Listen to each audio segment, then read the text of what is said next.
talks of David Solomon, podcasts on topics ranging from Jewish history and the Bible to Jewish mysticism, philosophy and thought. To find out about David's talks, books and more, visit davidsolomon.online. And now, here's the lecture. So tonight we are, as I mentioned to a few earlier, it's kind of a bit of a dangerous talk for us. It's a dangerous talk because we're like wandering around the edge of the canyon and at any point we could fall in. Everything I'm about to say, I'm going to say this once at the beginning. We've already fallen. Yeah, I know. But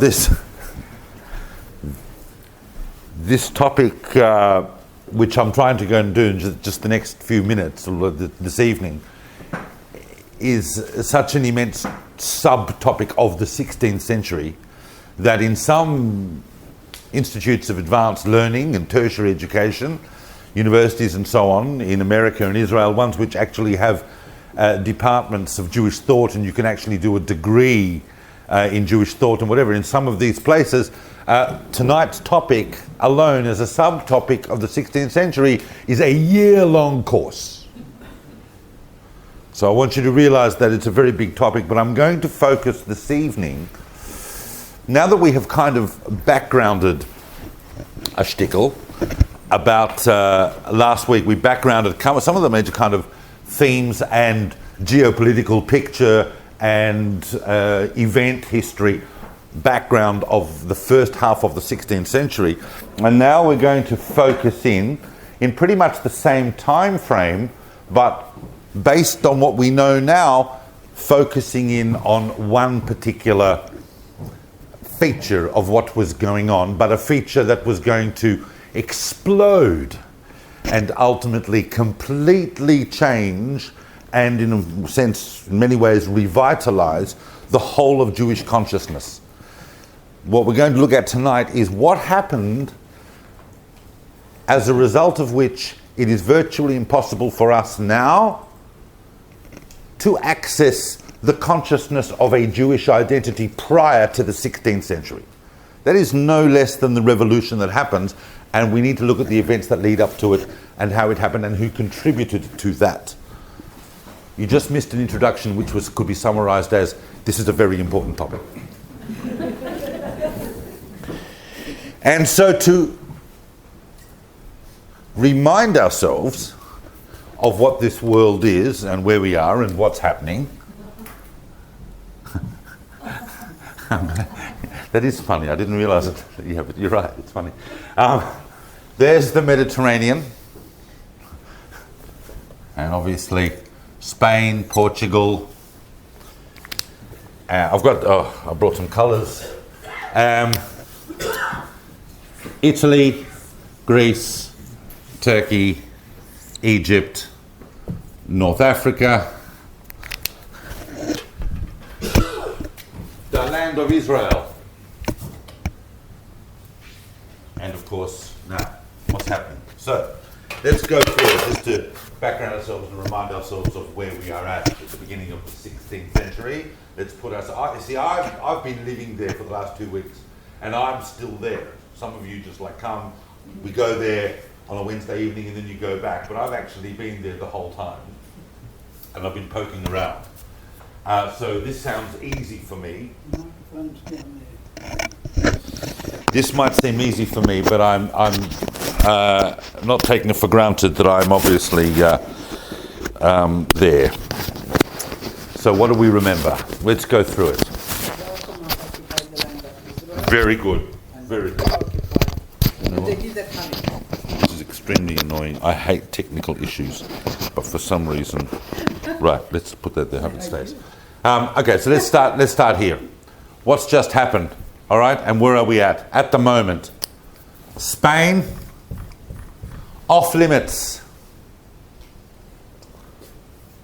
Portugal off limits. Separate expulsions, separate things happening, but now this entire area is off limits. France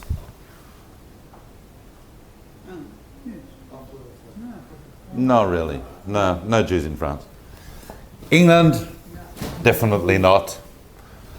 Germany, yeah, Jews in Germany, but seriously not cool. I mean, sort of, it's getting difficult, but there is a growing, thriving thing going on. Eastern Europe, Poland, Lithuania, yes, on the rise, starting to boom. People starting to feel, okay, this could be interesting. Starting to produce.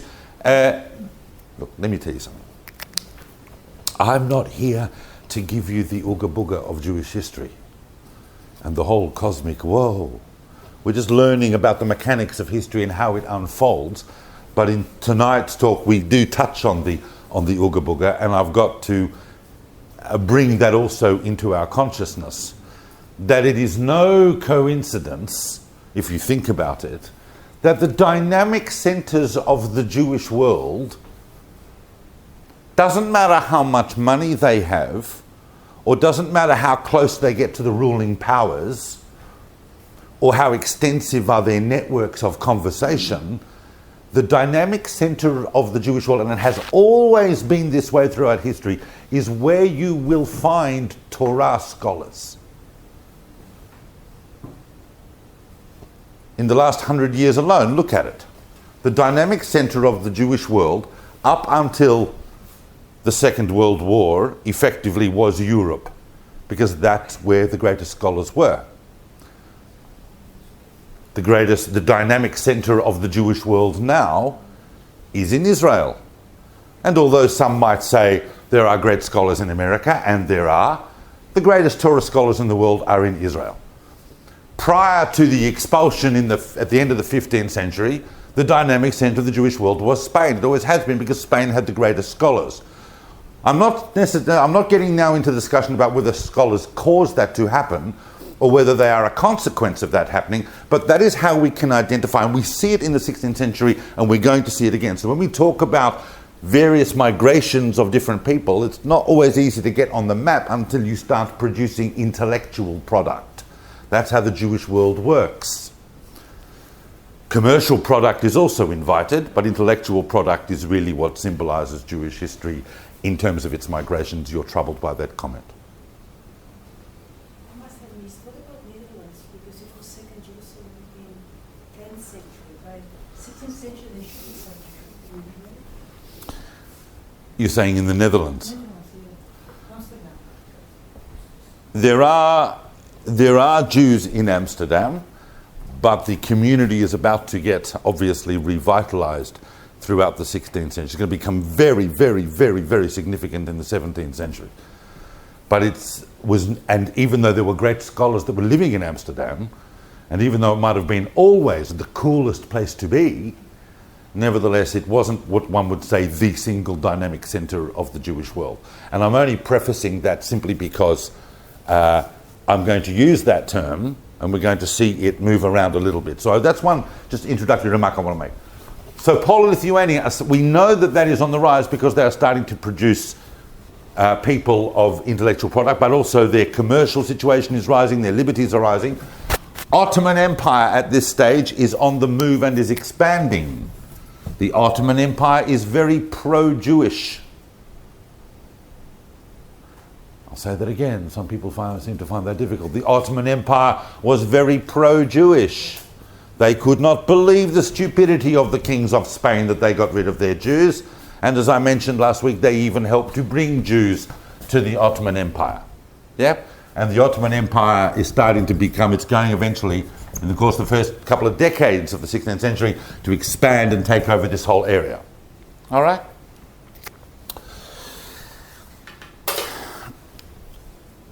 What's the effect on a person who is living at this time, a Jewish person, in really any area that we're talking about?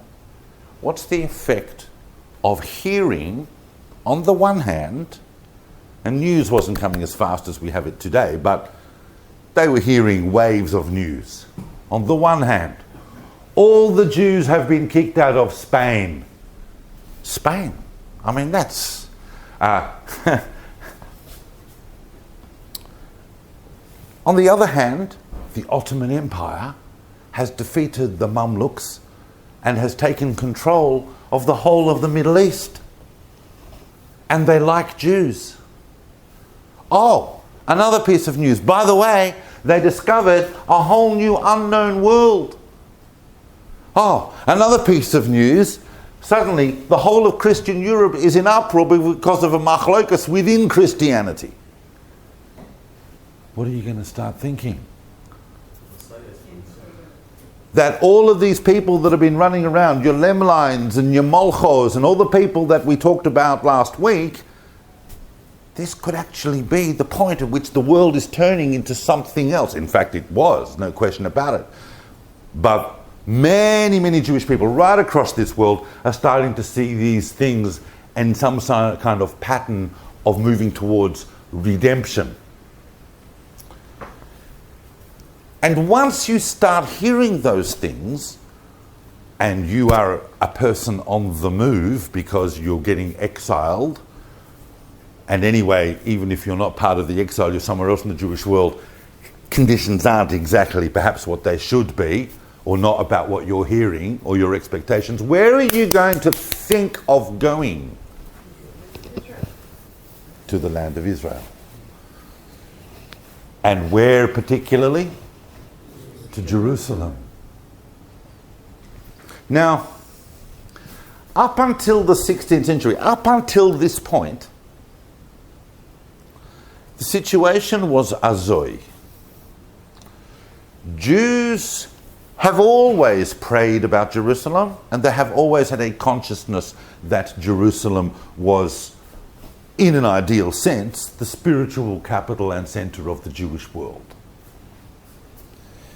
But by the time you get to the 15th century, and we've been in exile for 1,500 years, and we have had the crap kicked out of us for 1.5 millennium, we're finding it a little difficult ourselves to buy into the narrative.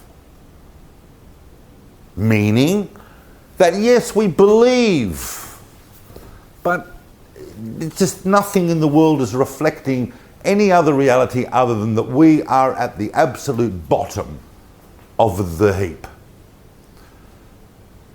We already know how awful basically Jewish life was, status and conditions-wise, throughout the whole of medieval Europe, Christian Europe.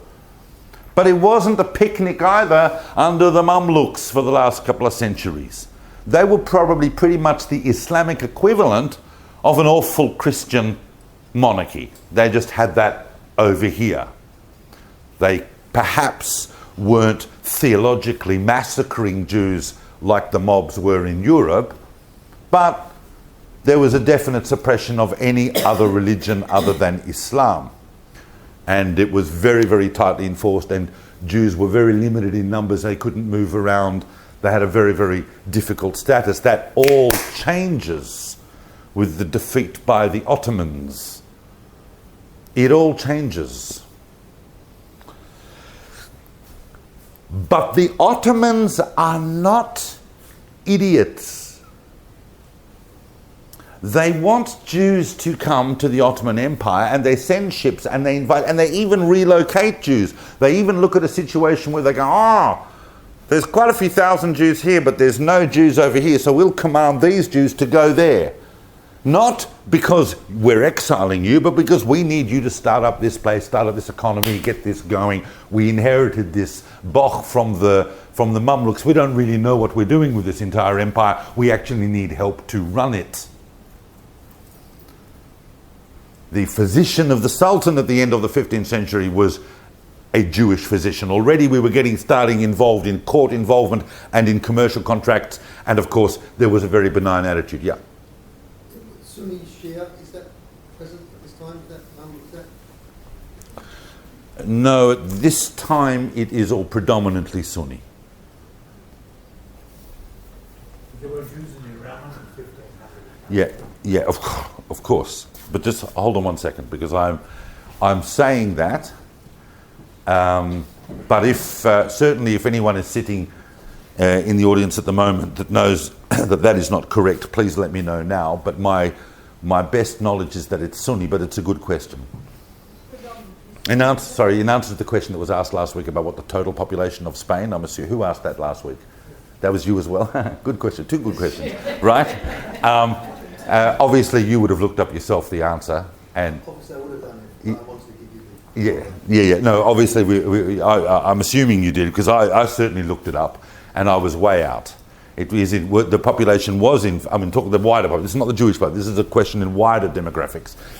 They estimate was something around 8 million in Spain at the time. Yeah, and this of which the Jewish population, even by the most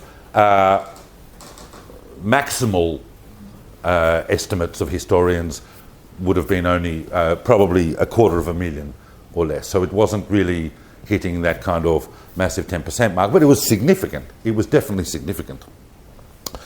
In answer to this question on Sunni or Shia, I am almost 100% certain it's Sunni, but I just didn't, yeah.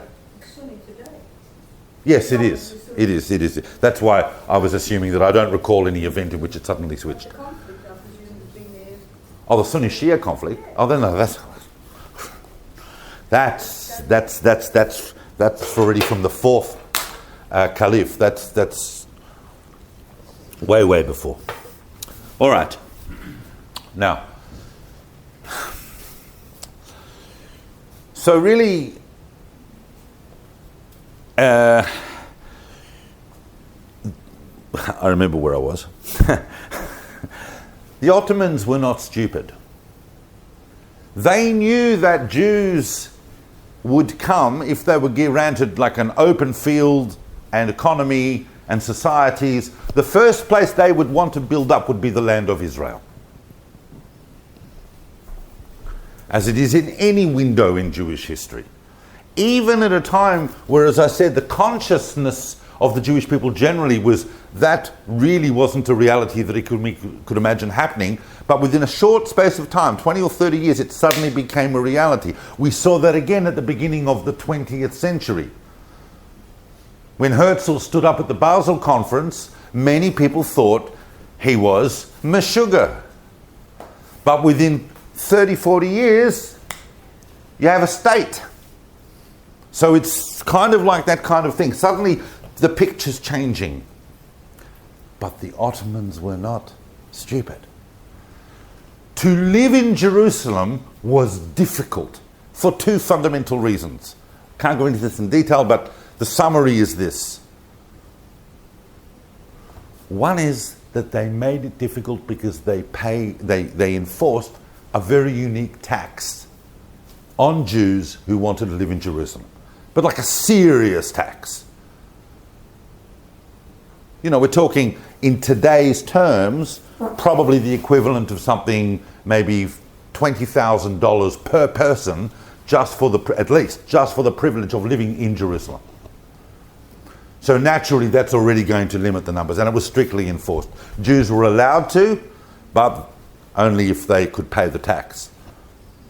The Sephardi community, by the way, who had come from places within the Ottoman Empire and had already gained Ottoman citizenship, or were citizens of the places before the Ottomans took over, they had to pay the tax. Ashkenazim coming to Jerusalem were able to claim a status as alien and therefore were not subject to the tax. This became part of a fairly significant controversy within the 16th century in the politics of the Jewish world and in Jerusalem, just as a side note.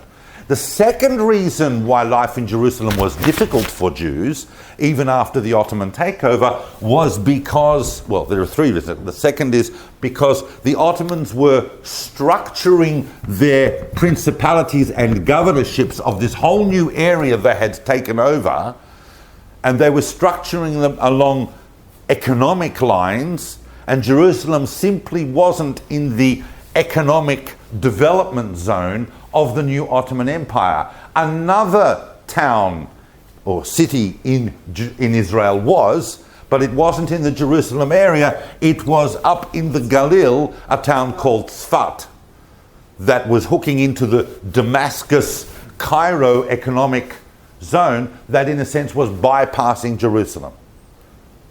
And the third reason why life in Jerusalem was difficult at the end of the 15th and beginning of the 16th century is because despite the fact that they were Jerusalem, they didn't really know what they were doing. There were no learned rabbis, there were no teachers, there were no people coming along saying this is what you're supposed to do.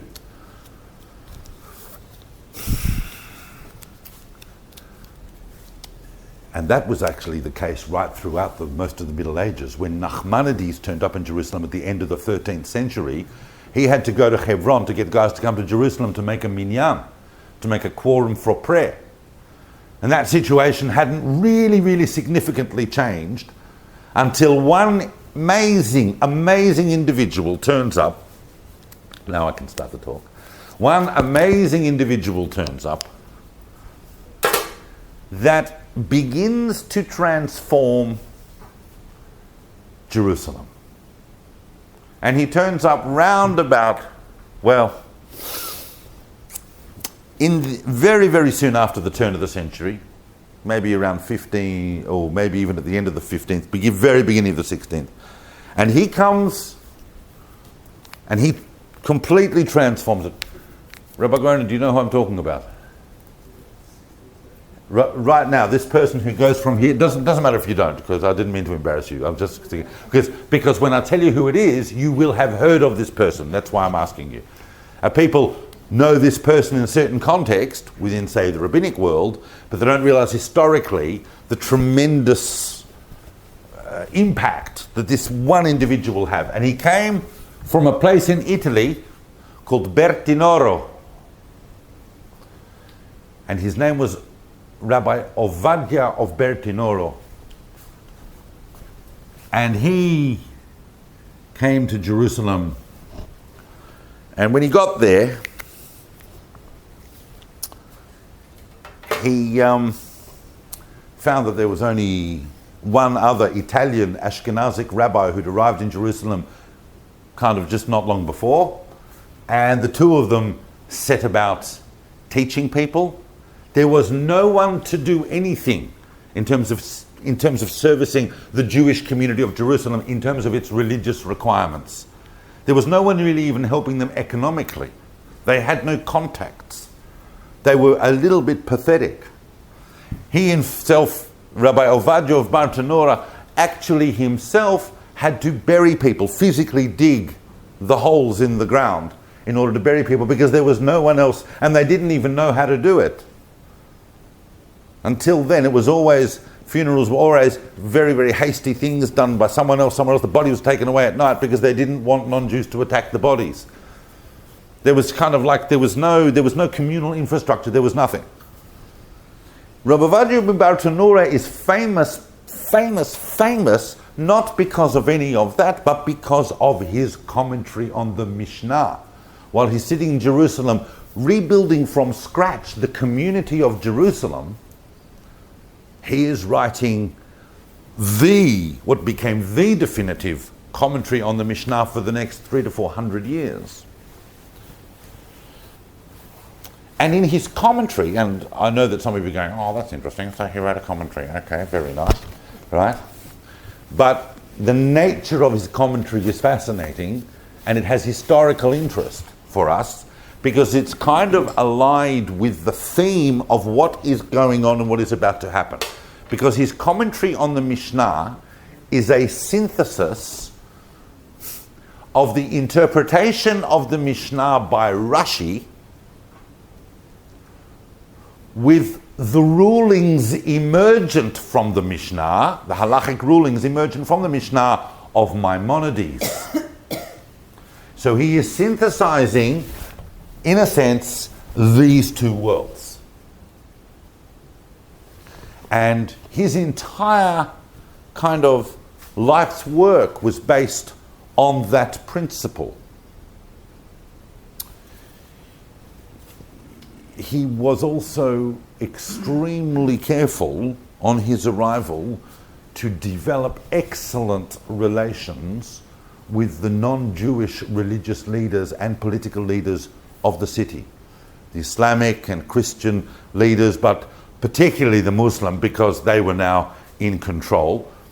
And over time, they came to incredibly respect him. So, by his own reputation and single-handedly, Ovadjami Bar Tanura.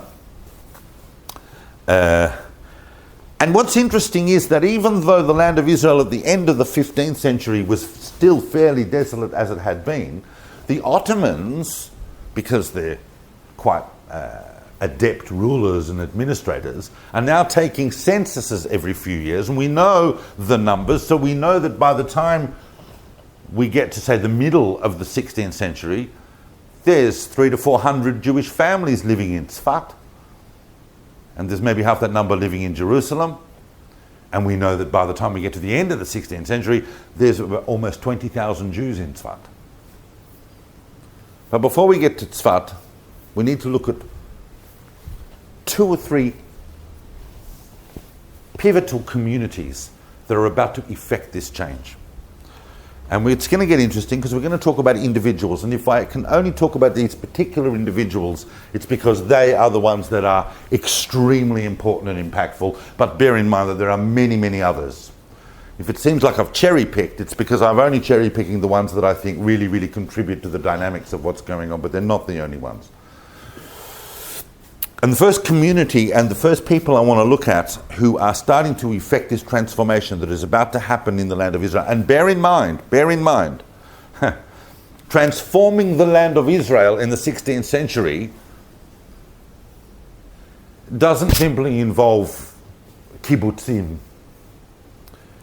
and agricultural pursuits or commercial pursuits or developing the land in some other way. The revolution that we're going to talk about is a spiritual revolution that impacts on us all, but it has its origins in a certain few key moments. One of the communities that we need to understand in relation to what's about to happen in Tzfat comes from the community of Cairo.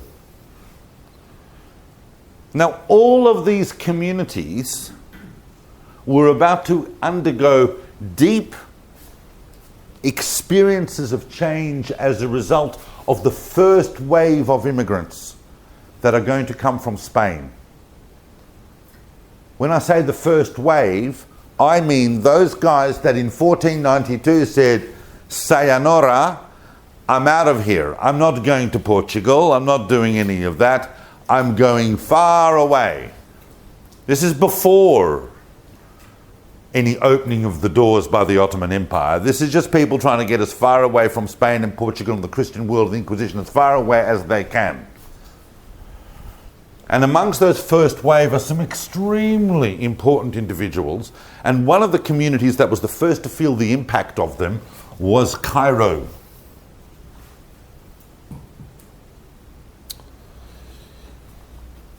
Now, one young man who basically was 13 at the expulsion, and we're not entirely sure he left with his parents, but he was traveling. We know because his documented evidence of him turning up in Jerusalem very, very early on in the 1490s, but there wasn't much happening in Jerusalem, so he made his way to Cairo, where he studied and, while in Israel, he studied with a unique individual called Rabbi Joseph Saragosi, who had also become, even before the expulsion had come, Rabbi Saragosi was an intense mystic, and we'll talk about what that means in a moment. David ibn Zimra. So the first, I'm just going to write these. I have made notes, so all of these will be listed on the notes, but I'm just writing this now so we can keep track of who we are and where we are. Rabbi David ibn Zimra. And after becoming the chief rabbi of Cairo for 40 years, Rabbi David ibn Zimra himself, a very, very significant mystic, decides to basically spend the last few years on this planet in the town of Tzfat. He goes to Jerusalem, realizes that's still too difficult, and he goes to, in the new economic zone, as the Ottomans referred to it, which was Tzfat, and Tzfat was starting to feel an economic rise. We haven't quite got scholars arriving there yet, but David ibn Zimra, whose mystical books are still printed today, and they make a significant contribution to the development of the ideas we're going to talk about. We're going to have to talk about some of the ideas that change. Makes his way to Tzfat, and he's now sitting in Tzfat. He has a student who was born in Jerusalem, but basically from the age that he could read was living in Cairo, because Cairo was the nearest community that had scholars of the caliber of Rabbi David ibn Zimra. And Rabbi David ibn Zimra had established an academy for young scholars in Cairo, and the outstanding product of that then goes on to become the chief rabbi of Cairo, who was a man from Jerusalem by the name of Rabbi Bezalel Ashkenazi. And once again, after he had been the rabbi of Cairo for 1,000 years, he then decided and acknowledged as like the biggest halachic authority. Actually, let me just spend a couple of minutes on that, because I can see that some people are not quite following yet. When I say that it's interesting, the methodology that was being employed by Rabbi Ovadia of Bartanura in his commentary on the Mishnah, and then we talk about Rabbi David ibn Zimra coming through Egypt, the academy of Rabbi Bezalel Ashkenazi, all of this is happening at the same time that Yosef Karo is sitting here writing the Shulchan Aruch, or not the Shulchan Aruch, but writing his commentary on the Torah, which I spoke about last week, which is itself a massive project of synthesis between all of the great codes, Ashkenazic, Sephardic, and so on, right across the Jewish world, to create a universal code of Jewish practice. These things are going to become very, very impactful. And I know some of you might be sitting there going, the Shulchan Aruch doesn't really affect me. It completely does. It completely affects all of us in some way, either directly or indirectly, because when the Jewish world adopts a universal type of code, it obviously impacts on all religious life. But that is all happening at the same time the synthesis is happening. Bezalel Ashkenazi eventually goes to Jerusalem, and when he gets to Jerusalem, quite some time after Ovadia Bartanura has been there, we're talking quite a few decades later, in other words, more in the second half of the 16th century, he finds a community that is seriously impoverished. One of the reasons they're impoverished, as I alluded to before, is because they are crippling under the weight of the Turkish taxes that are being demanded of them to live in Jerusalem. But you've got the whole Ashkenazic community who are sitting there basically saying, we don't have to pay that tax because we're here, and also because a ruling had been made by Yosef Karo, who had been asked, should people who are sitting doing nothing but sitting and studying, should they have to pay the tax? Why does that sound familiar? And 16th century, Jerusalem. And the answer had basically come through that people who are studying full-time Torah students are not obligated, you can't make them pay the tax. So the Ashkenazim are coming there and they're saying, we're aliens and we're sitting and learning, so no one can. So it was Bezalel Ashkenazi who had himself, here his surname, even though he was the rabbi of Egypt, his name is Ashkenazi, so obviously of German origin, so he forced the Ashkenazic community to find the money somehow. To find the money. And whatever money you find, a sixth of it apart from the tax, the sixth of the money that you are going to get to support yourselves is going to support the Sephardic community of Jerusalem. So he set up the ground rules that were going to go on for the next few centuries of the Chalukah system. I spoke about the Chalukah system, those of you who would recall, I spoke about the Chalukah system when we discussed the 18th century in depth.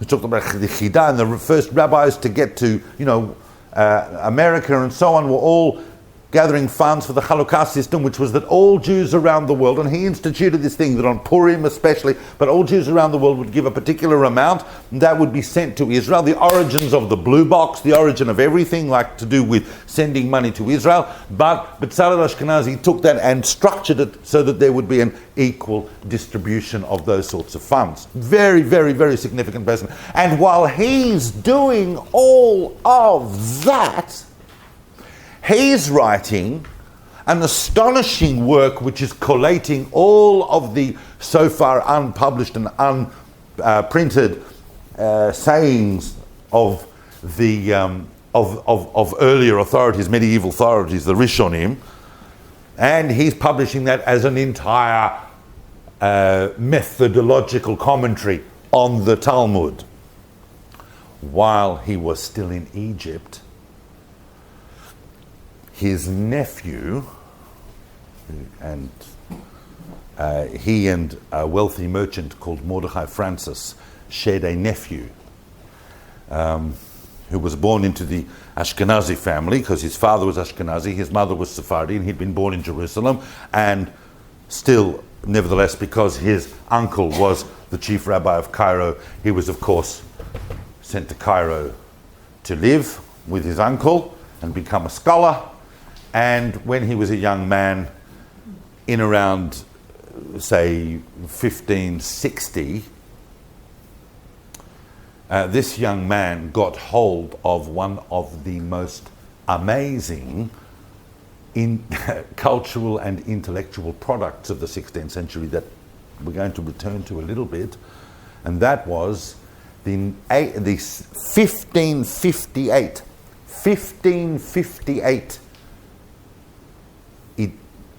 printing of the Zohar, which happened in Mantua. Mantua. Well, people are going, oh, Mantua. Well, those of you who would remember from last week, that's exactly 26 years after the martyrdom of Shlomo Molcho by Charles V in Mantua. So we're going to have to look at why the Zohar was allowed to be printed and what is the Zohar. But this young man who had come to Cairo to learn under his uncle took the printed copy of the Zohar, and after a short amount of time he said to his uncle, you won't see me for a little bit. I'm going to take advantage of a house that you own on a little secluded island in the Nile, and I'm going to sit with the Zohar. And they don't see him for the next 7 to 10 years. They only see him on Shabbat. He only comes back and he refuses to talk to anyone, even his own wife, and if he absolutely has to talk, he only says a few words in Hebrew, because he spends the next 7 to 10 years completely absorbed in the Zohar. We're going to leave him for the time being, but I just want you to remember him, because at the moment he's in an island on the Nile with his copy of the Zohar. His name, and this student and nephew of Betzalel Ashkenazi, who actually worked with him on the Shita Mekubetzet, but then got hold of the Zohar and is now sitting on the Nile.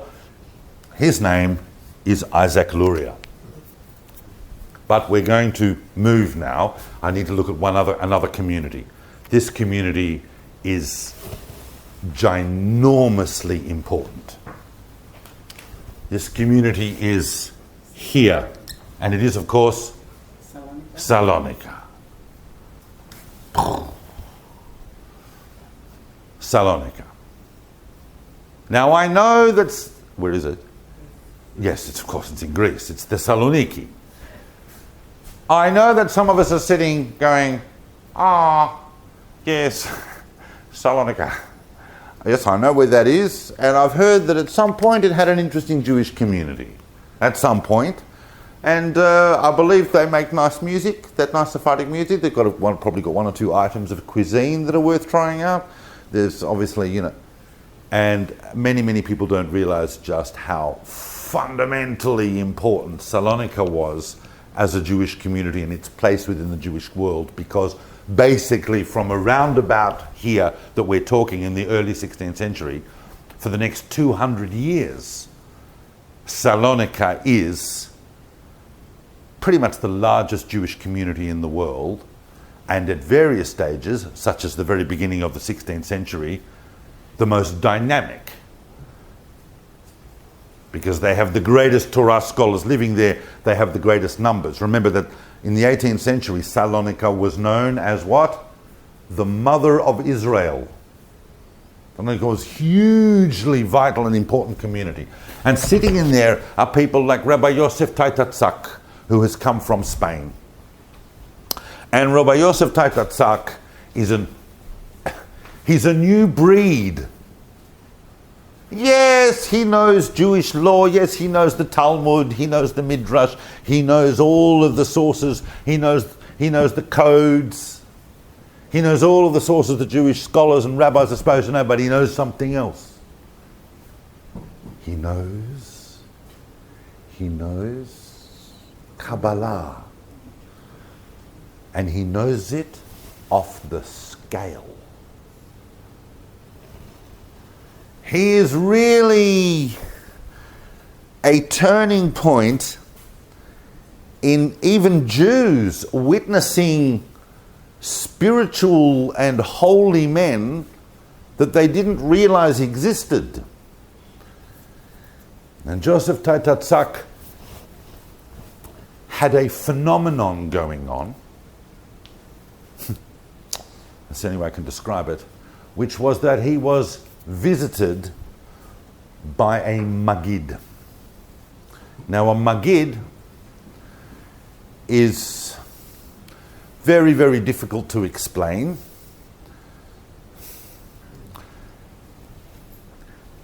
But it is, from what we understand, it is a kind of embodiment of an idea, a divine idea,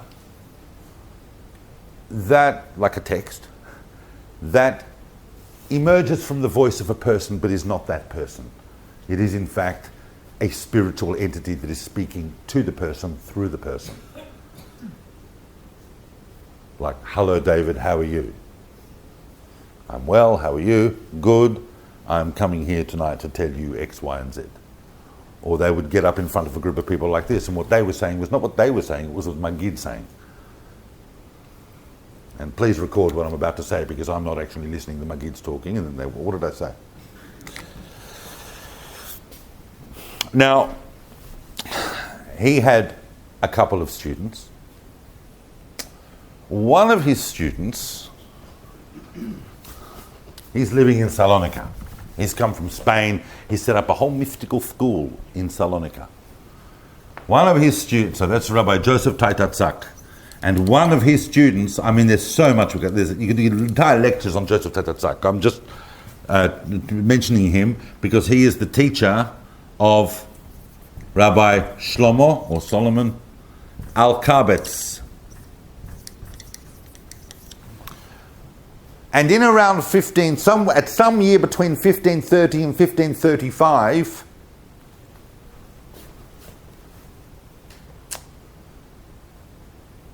there's a very, very, very interesting experience that happens to a whole group of mystics in Salonika.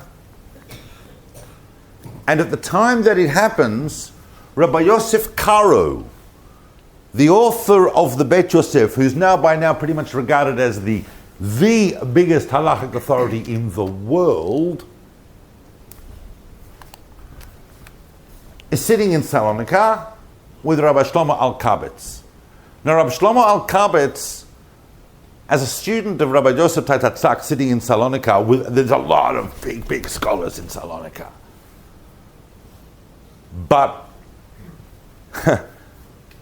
all of them were completely nuked by the visit in 1529 of Shlomo Molcho. Shlomo Molcho's two books that we have from Shlomo Molcho are both addressed, one is based on sermons that he gave in Salonika in that year, 1529, and the other is his personal correspondence with Rabbi Joseph Taitatzak. So in 1529, 1530, Rabbi Shlomo Alkabetz has already made the decision that he wants to make Aliyah. He wants to go live in the land of Israel, which is what Molcho and Ruveni were trying to get people to do. But a couple of years after that, they're sitting in Salonika. According to some, this happened in Adrianople. Historians are kind of a little bit confused about this, but everybody agrees that some episode happened. And they are sitting around trying to reenact, for the first time, a ritual that no one has really done before. Anyone know what that ritual is? Some of you will never have heard of it, probably, possibly, and some of you were going, oh, really? What ritual were they doing in Salonika in the 1530s that no one had done before? Tikkun Leil Shavuot. Staying up all night on the festival of Shavuot and studying the Torah. And at that particular evening, a Magid spoke through the mouth of Rabbi Yosef Karo. Rabbi Yosef Karo, apart from everything that he was doing, had an obsessive relationship, and I say the word relationship in almost every sense of it, with the Mishnah. And the Magid said, I am the voice of the Mishnah. And actually, Karo then spends the rest of his life documenting his conversations in a famous book called Magid Mesharim. And at one point in those conversations, he actually asks the Magid, what's the story with Joseph Taitatzak's Magid? And this Magid is going, that's not really the same level Magid. You're getting the special Magid. He's and amazingly, we have similar conversations that the Magid of Taitatzak was having with him, going, I'm the real Magid, right? So it's actually... It's amazing that no one's made a big deal about it. It's actually fascinating to read those in parallel, right? And this Magid tells the assembled group that they have to go to the land of Israel and rebuild it. That's the defining moment. I need to move on because suddenly what we find is that everybody is converging on the land of Israel and they arrive in Jerusalem, but Jerusalem is not easy. Tzfat is booming and they eventually make their way up to Tzfat. Then brace yourself because we've got various waves coming through and as the land is being built up and so on. Shlomo Alkabetz, who I simply mentioned here in passing that he's in Salonika, he's a student of Rabbi Joseph Taitatzak. He gets to Tzfat first and realizes, oh, Tzfat, the Jewish Varanasi, here I go. And develops a whole school of mystical thought, which is based on this idea of certain types of meditations that you have when you go out in the fields. It's called Gerushin. You divorce all your thoughts from your mind. It's a particular type of contemplative practice within the many contemplative practices contained in Kabbalah. Those of you who are interested in that, I've never seen a book better than Aryeh Kaplan's Meditation and Kabbalah. If you ever want to see the various schools of some of the various schools of meditative thought in Jewish mysticism. But as a result of this, they're constantly going out in the fields and so on. They develop the practice of actually, because many of these practices are mentioned as ideas in the Zohar, they would take the Zoharic ideas and turn them into rituals and practices, one of which was going out late on a Friday afternoon towards evening to welcome the Shabbat in the fields. It is those experiences that then inspire Shlomo Alkabetz to write a poem. And I know this might not seem remarkable to you, but he writes this poem probably in maybe the 1540s, 1550s in Tzfat, and within 30 years this is adopted by every single community in every printed Siddur after that around the world.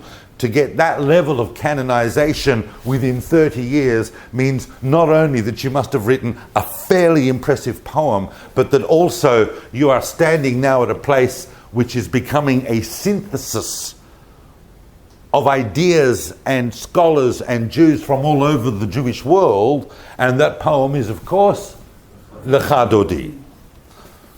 And people look at Lecha Dodi, you won't find a nusach today that does not, a formula of prayer today that does not have Lecha Dodi in the Siddur, but it was written at the end, towards the end of the 15th century and adopted very, very quickly. Now what's going on in Lecha Dodi? What's going on in Lecha Dodi? We'll deal with that in a moment, because I still have to make sure that we cover the Kabbalistic ideas that we have to talk about in order to really understand what is happening. That Lachadodi changed at all, or Lachadodi we've got now exactly? It is exactly as it is, even though there is a chilufei nuschaot, a possible alternative on one or two words in the last paragraph between basically Nusach Sfarad and Ashkenaz. But beyond that, the only people who really played with it were our mates, the Sabbateans. But they belong in the next century, fortunately for us this evening. We don't have to go there. Now,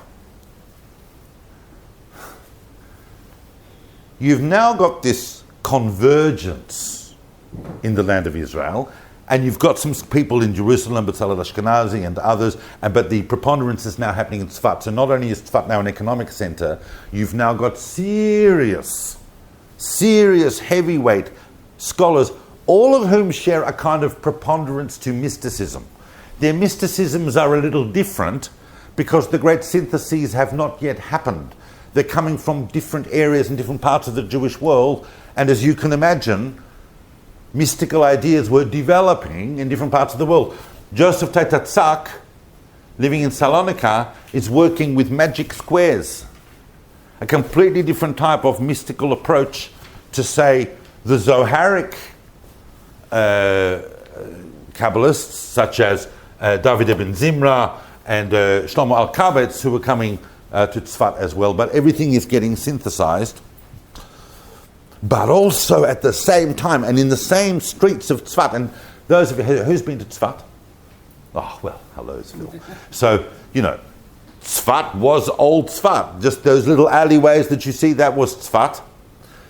And living there in close proximity, but with about 30 shuls by 30 synagogues by the middle of the 16th century, and we know because the Ottomans took the census, in those same streets are not just giants of mysticism who were trying to develop their own schools and whatever and followings, but you've also got the giants of Jewish law and codification and halachic decision making. Rabbi Moshe Trani, for example, who had also come from Salonika. He'd actually already arrived in 1521 as part of the very, very first wave. Big scholar. Rav Yosef Karo now comes. So it becomes the dynamic center of the Jewish world. So just about anything that's going to come out of Tzfat is going to get accepted. And then a man turns up that ignites one of the big, interesting topics of the 16th century, because it was an amazing idea with a whole political dimension to it that, and this is why history is unbelievable, and of course this is why we have to walk very carefully around this part of the canyon, because, as I said before, the problem with learning history is that it opens up the realizations that what sometimes we experience at other times in history, like now, is in fact an adumbration of earlier things. But it's an amazing idea, the idea of Rabbi Yaakov Berab. Who is familiar with Rabbi Jacob Berab?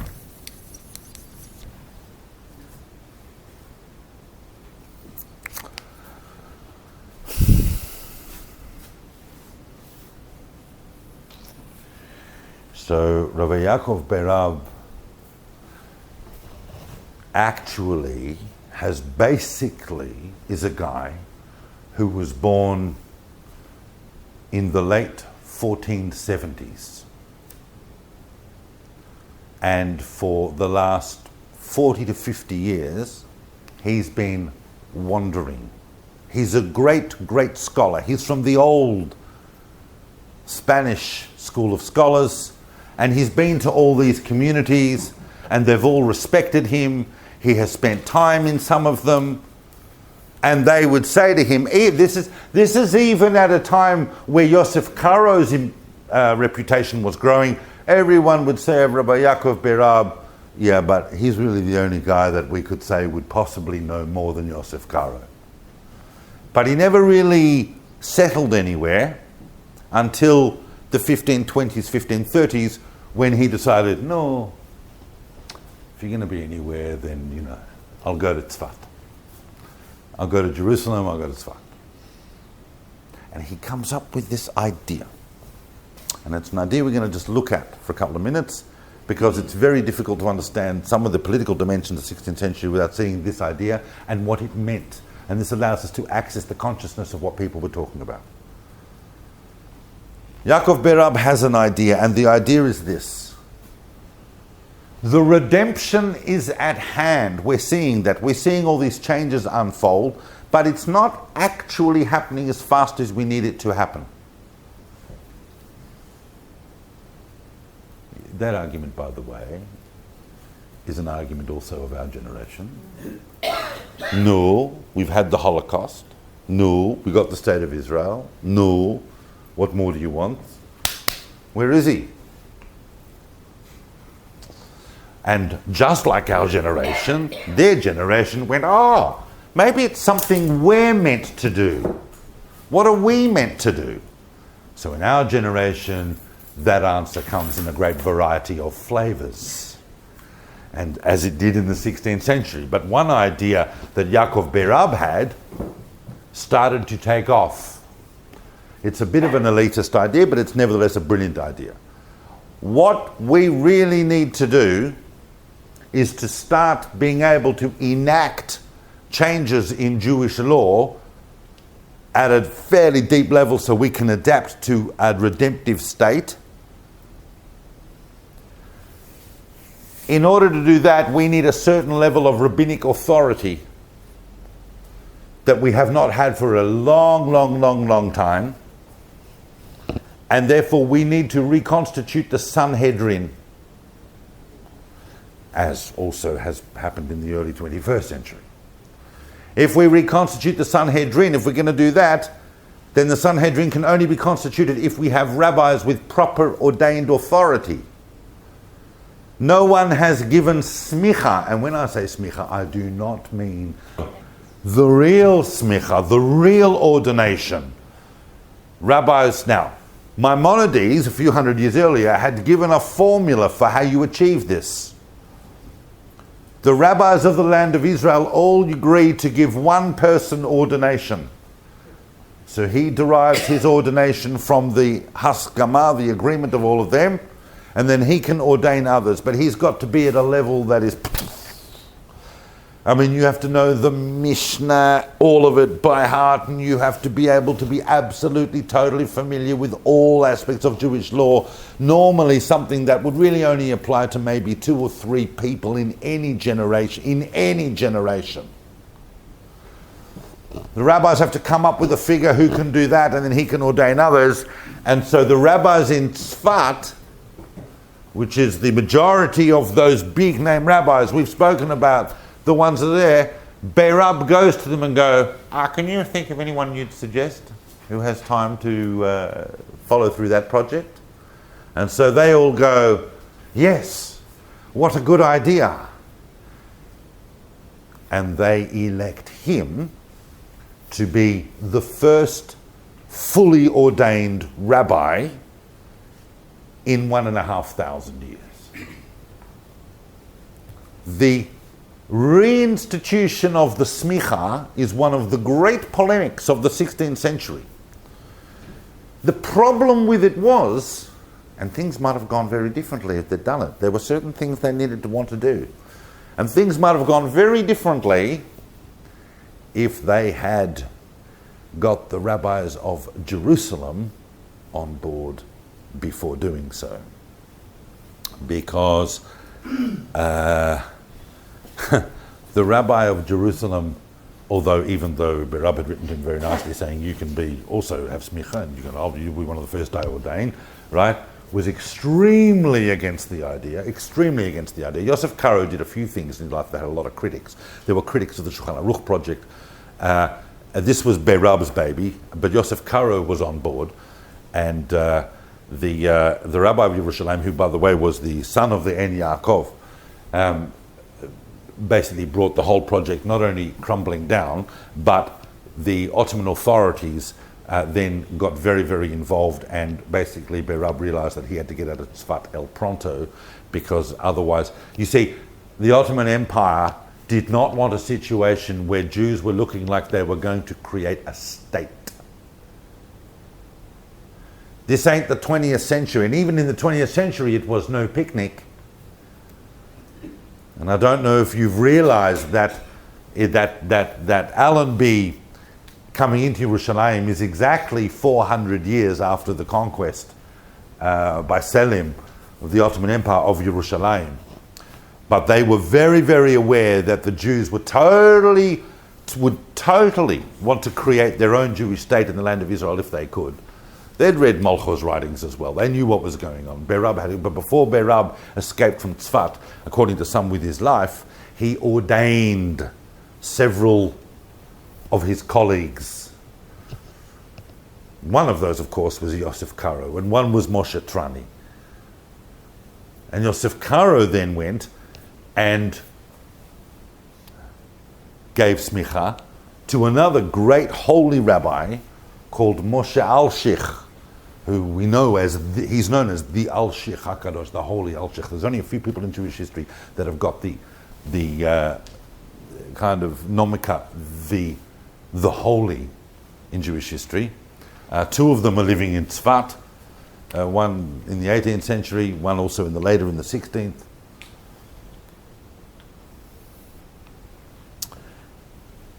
And one of the young scholars, I'm now turning the corner on this because now we've established these rabbis in Tzfat, and now I need just to spend a couple of minutes, I need to get into some of the ideas so you can really see how this is affecting. The rabbis who are effecting a mystical revolution in Tzfat, which we have not yet spoken of, are drawing their inspiration and their kind of picture about redemption and about the land of Israel and the role of the Jewish people, and that surely you can see the signs that God is nudging us from here and nudging us from here, and we are converging and we are creating this big new synthesis. We've got a new Shulchan Aruch, we've got kind of new strands of mysticism coming together. There is a young, but they're drawing it from the Zohar. What is the Zohar? What is it? Sorry? Well, yes, but yes, but that's kind of like saying that Euclid's principles of geometry are mathematics. Yeah, it is certainly a primary document of Kabbalistic literature, but what actually is it? Yeah, is it? Well, I mean, no, I'm not even there. It's not even a book. It's a collection of writings that emerge from a certain place at a certain time, and suddenly are the property of the Jewish people.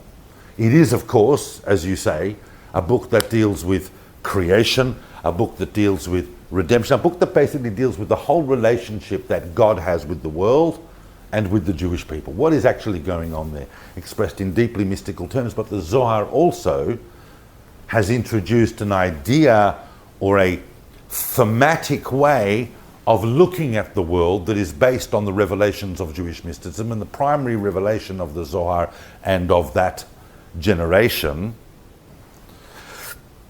is the idea that God in the divine interacts with the world through a series of modalities, creative modalities, 10 in number. They are known as the 10 Sfirot. The word Sfirot can mean numbers, it can mean spheres. There's a lot of discussion of it can mean luminous jewel. There's a range of discussions over what the Sphirot mean, but they are a system of hierarchized system of creative modalities that get you from the divine to here. But it's very, very, very, very fractal. So it's not simply a case of, there's 10 levels between us and the divine. These 10 levels are manifest in any created idea or thing. And the 10 Sphirot of themselves aren't really anything, but they are the channels or the vessels through which divine energy comes into the world and is revealed in the world and manages the world. Everybody follow me so far? I mean, follow me so far, right?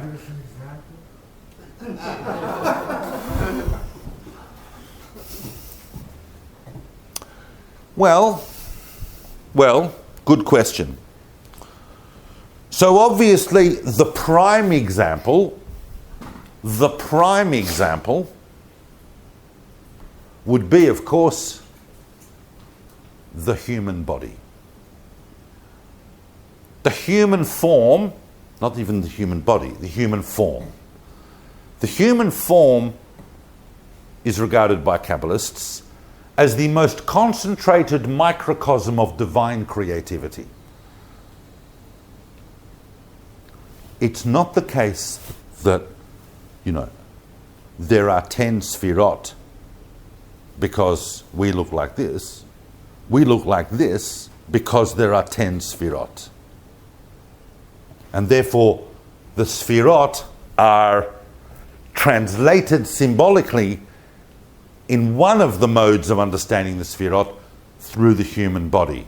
That is, that the head contains the top 3 of the Sphirot, which are the intellectual faculties. The body is a representation of the emotional attributes of those 10. The right arm, the left arm, which are different energetic conduits doing different things. The right arm is outflow. The left hand is limitation and withdrawal. Right down to through the body, right down, obviously, right through to the sexual organs and so on. All of it understood Kabbalistically according to the Sphirot. That means, of course, that the divine interacts with the world through modalities that can be understood by human form. As you can understand, these are very, very dangerous ideas. And that's just the beginning. But let's just talk about the Sphirot in a very, very abstract Neoplatonic way and say that they represent perhaps emanations that become successively more embedded in coarseness and thickness until they actually become the world that we inhabit. Now,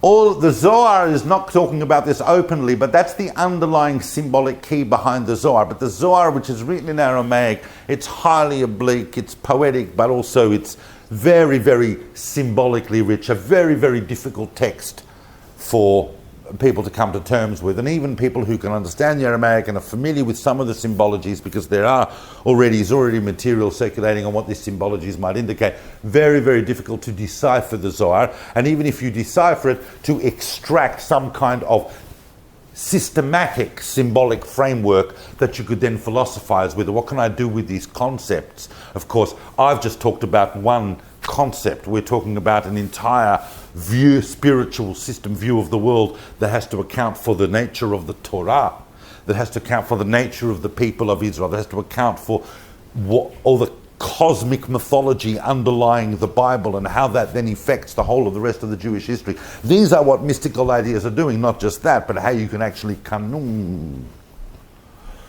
And how do you pray? What's prayer? What is that doing in the... So, in other words, how can we systematize these ideas, and how can we absorb them, and how can we use them to revitalize? And one individual who is born in Tzfat So by now we've got the next generation of Tzvases, and he's born in Tzvat and grows up in this milieu. And of course, as a young man, I mean, people go, oh, how is it amazing? He decided to study mysticism, but like he's wandering around Tzvat and whatever. And he marries Shlomo Akabitz's sister, and as a young man, really only at about 20 years old, he sits down to write the first big systematization of these ideas in a very, very impactful text called, well, his name is Rabbi Moshe Cordovero.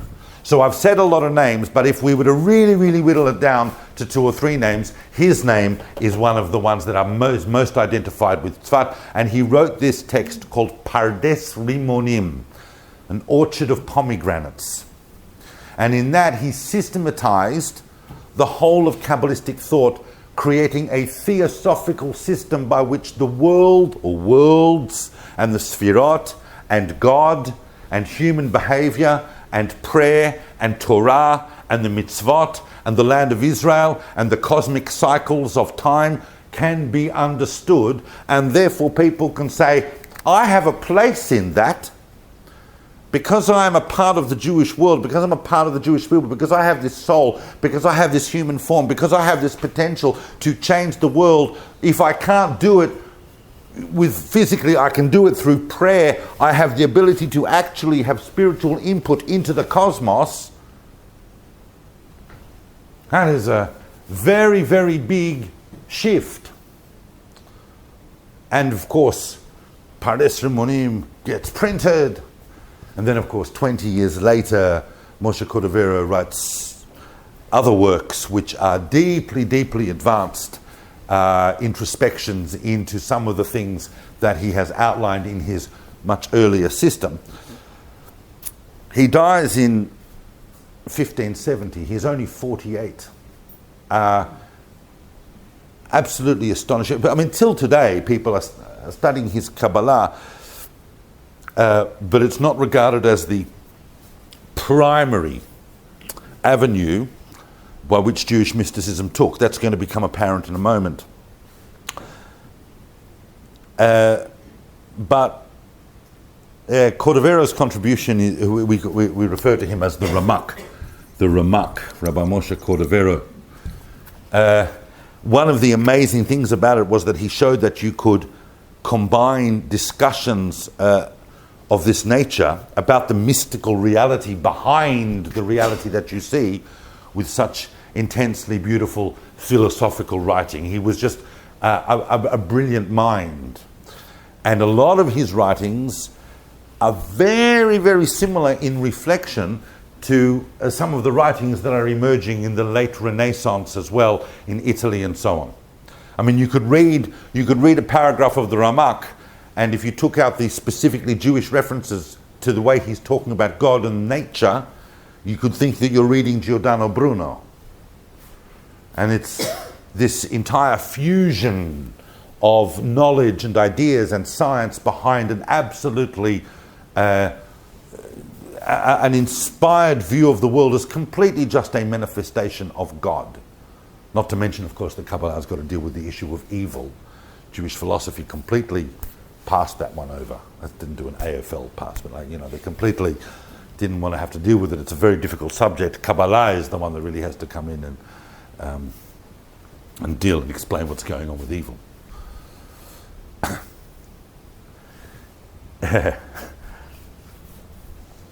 Those of you who know what I'm about to talk about obviously will be laughing, thinking that I'm even going to be adequately talk about what I'm going to talk about in the short amount of time remaining in this talk. But talk about it we will, and talk about it we have to. Because obviously I'm going to talk about... Because in the last year of the Ramak's life, and of course after the Ramak became the Ramak, even his former teachers like Rav Shlomo Alkabetz and all the other mystics in Tzvat acknowledge that he is the Kabbalistic master of the...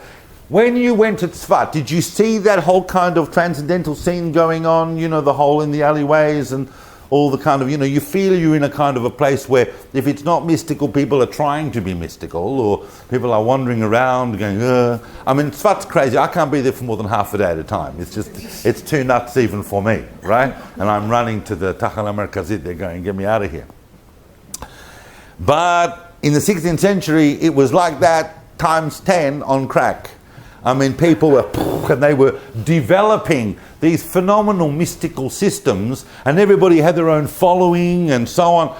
But it was acknowledged throughout Tzfat that the master Kabbalist, certainly by the time you get to the end of the 1560s, is Rabbi Moshe Cordovero. And people are praying according to his kavanot, his intentions, out of the whole understanding, the theosophical understanding of the Sfirot and the world. And don't forget, there's 4 worlds. By the time you get to Rav Moshe Cordovero, that synthesis of his contains 4 worlds: the world of emanation, the world of creation, the world of formation, the world of action, the world of facts, which is our world, but is only the bottom of a 4. And each one has got 10 Sfirot within it. People are taking these understandings and making kavanot by which they can pray to affect the cosmic story. And there's a very short time before the Ramak expired to the next world. Our friend that we left back in Egypt, studying on an island in the Nile about half an hour ago, 3/4 of an hour ago, turns up in Tzfat, having spent the last 10 years inside the Zohar, inside a small hut on an island in the Nile. And like so many young comers, and don't forget that Isaac Luria was young. He was born in 1534, so he's only about 36 when he turns up. And of course, like so many, people think, you've come here to study. And it soon became very apparent, not immediately apparent, but soon apparent, certainly after the funeral of the Ramak, and people looking around going, well, who's going to be the next Kabbalistic master that we're all going to learn from? And it soon became apparent that Isaac Luria was not in Tzfat to learn. He was in fact there to teach. And he found a small group of students, at the head of which was a guy who'd also been living in Tzfat, born in Jerusalem. His father had come from Calabria.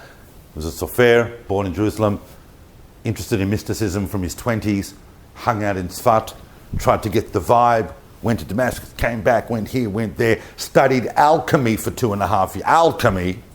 For 2.5 years, wrote a book on alchemy, came back to Tzfat, I've written a book on alchemy, right? There's Kabbalah, blah, blah, blah. Studies under Cordovero, bada-boom, but he knows that he's destined for something else.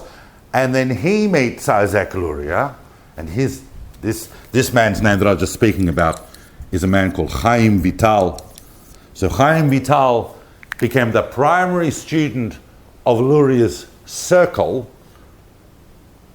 and then he downloaded to him, because there's no other word for it, over the next 20 months between 1570 and 1572, he downloaded to him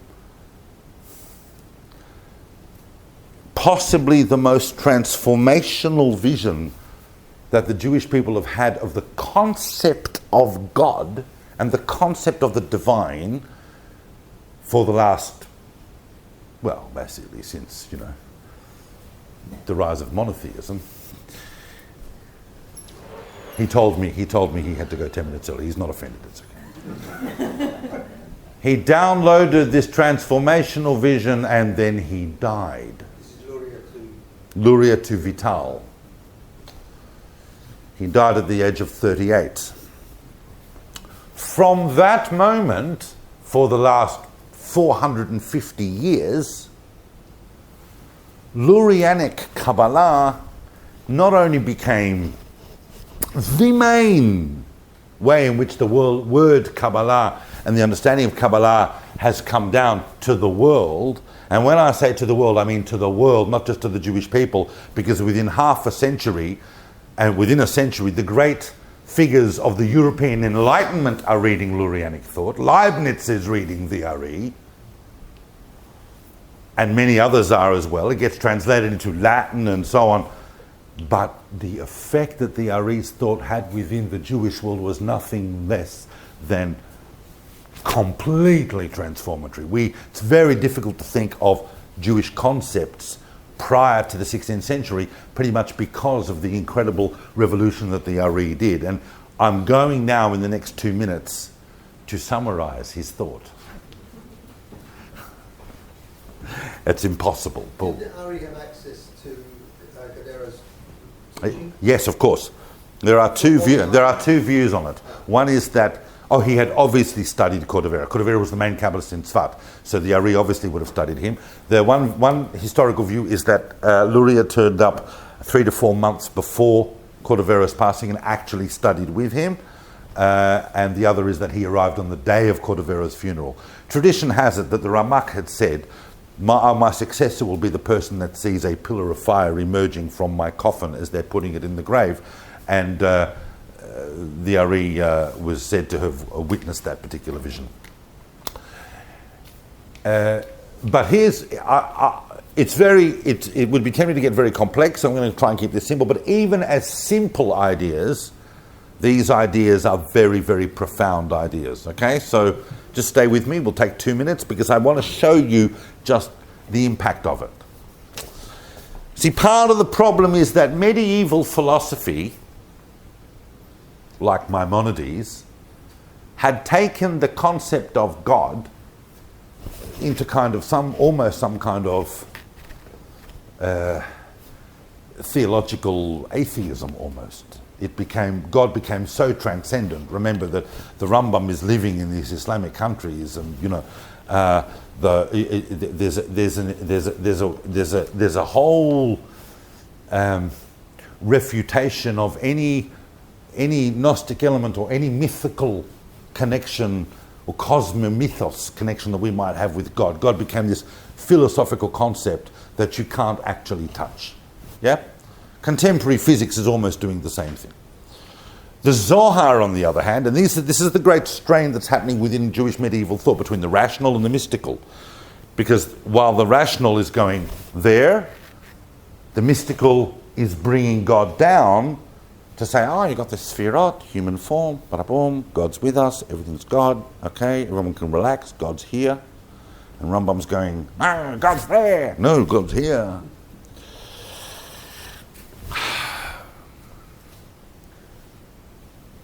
Isaac Luria, who we know as, we don't call him Isaac Luria. Isaac Luria is referred to in Jewish sources almost universally as the Ari, Elohir of Yitzchak, the godly Rabbi Isaac. He gets the title the godly. That's a very, very rare title in Jewish history, because really only he has it. The Ari tells you that before this place, meaning the universe, even existed, God was gone.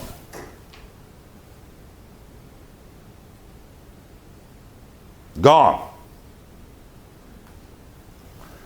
This universe was born into a reality from which God had already withdrawn. Because if God had not withdrawn from this reality, it would never have come into being. That event is famously known because, as others have put it, we know that the world was created out of nothing. But where is the nothing in a God that is everything? Therefore, the first act of the divine was a withdrawal away from a central point to create a halal, to create a complete and absolute vacuum in some kind of Big Bang thing. Now, then God the divine, and out here is just the infinite. Then the infinite re-enters the vacuum. And don't forget, this is the Ari talking. So everything we're talking about is not simply on some kind of cosmogenesis level, it's also on every single level of spiritual and material reality. This is how God re-enters the vacuum at first via a line. But as well as entering into a line, the line creates circles of the Sphirot. So the Sphirot are standing in a linear configuration, which is a human form, and a circular configuration. Some of you are looking at me going, not knowing what I'm talking about, and that's okay, because that you're having exactly the same experience that everybody has when they first open Lurianic texts and ideas. By the way, the Ari wrote nothing down. Everything was written down by Chaim Vital and a few other disciples. We now have Sphirot emanated inside the vacuum.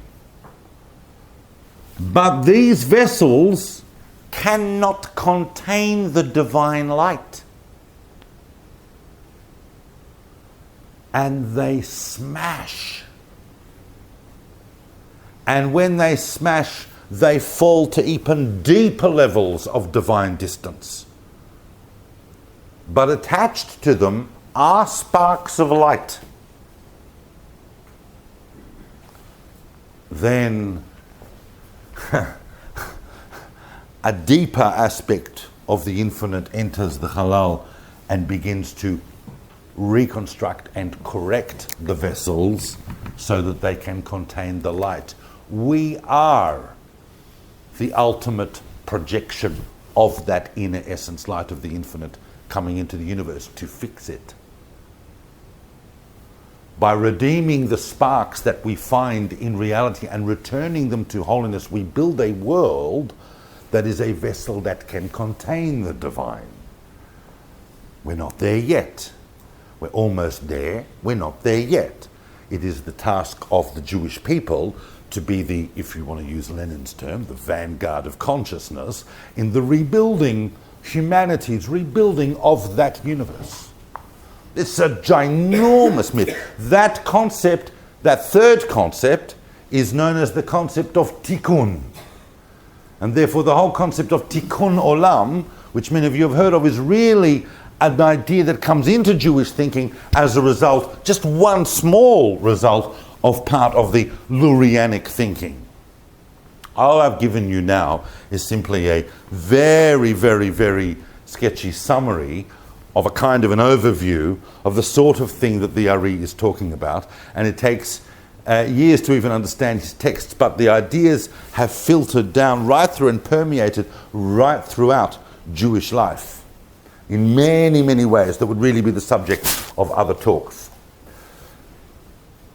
Chaim Vital, after the Ari dies, Chaim Vital spends the next 50 years living mostly in Damascus, trying to put together the notes that he made during that period and has edited it in certain texts that have come down to us as kind of his version. At one point he was sick and they bribed his brother to grab, but Vital didn't want anyone. Vital didn't think that these ideas were meant to be exposed to the world. The reality is that the whole of the cosmic myth of Lurianic Kabbalah is really a reflection of the state of the Jewish people in the 16th century, after the expulsion from Spain. The myth of exile and redemption is not just the myth and exile of the Jewish people, and I don't use the word myth in the common word myth, I mean use myth as the big charter of understanding reality. It's not just the exile and redemption of the Jewish people, it's the exile and redemption of God. We redeem the concept of God in the world by making the world a place that can contain the revelation of the divine, because if the revealed divine can't be revealed, then it's effectively not here. Vital was very, very touchy about all this. They bribed his brother. They got a lot of the manuscripts out. They employed 100 scribes, and in 3 days they actually managed to transcribe 600 pages before they put it back. He was so upset about that he decreed that he was to be buried with all of his manuscripts, and indeed he was. And then some years later, they got together a number of rabbis, and they made a special ceremony, and they asked Chaim Vital's souls, they sent apologies, but we're going to open it up, and we think actually that these texts are better off with us than they are with you right now. And that is how, within a very short time, half a century, the whole of the Jewish world is effectively awash with Lurianic texts that are coming out in some form. Bear in mind, those of you who are sitting going, oh, Lurianic texts, what does that mean? Why would that even bother me? Should realize that just about every single thing that happens in Jewish history following that is in some way connected with the transformations effected by these writings and by these thoughts. And in fact, the whole of the Safavidian spiritual revolution.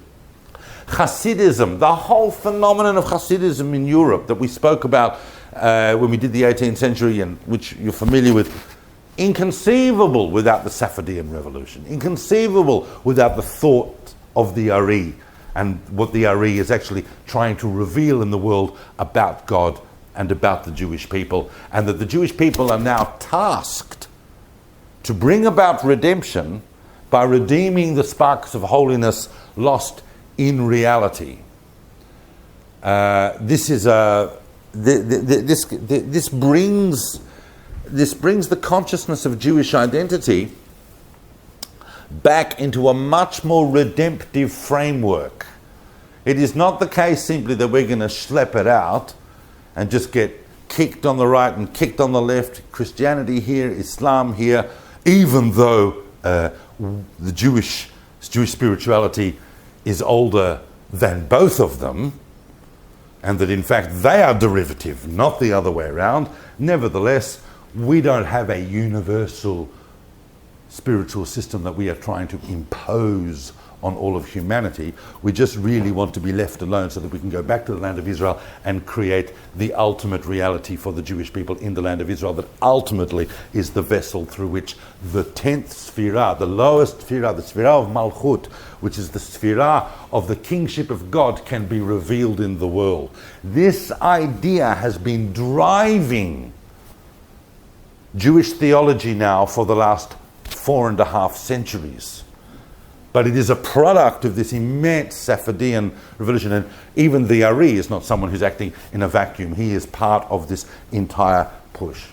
Now, next week, I'm going to be talking about women. It is the century of the Jewish woman. No question about it. It will amaze you. It amazes me every time I think about the 16th century, and even with it, and I know some of you are thinking, Jewish women in the 16th century, that's going to be a short talk. And I can tell you that I'm already getting to the point where I'm going to have to seriously edit who I talk about. The stories are phenomenal. What I wanted to focus on tonight was a particular point about spiritual transformation. Not necessarily as exciting for some of you as because it's very ideas-based, but next week we are talking about women and astonishing people who are doing things that are completely in parallel with everything that we've spoken about last week and tonight. So if our knowledge and understanding of the 16th century is becoming more concretized through talking about these people, then it'll really start making sense next week when we look at the women that are driving everything that's going on behind the scenes. So thank you for listening.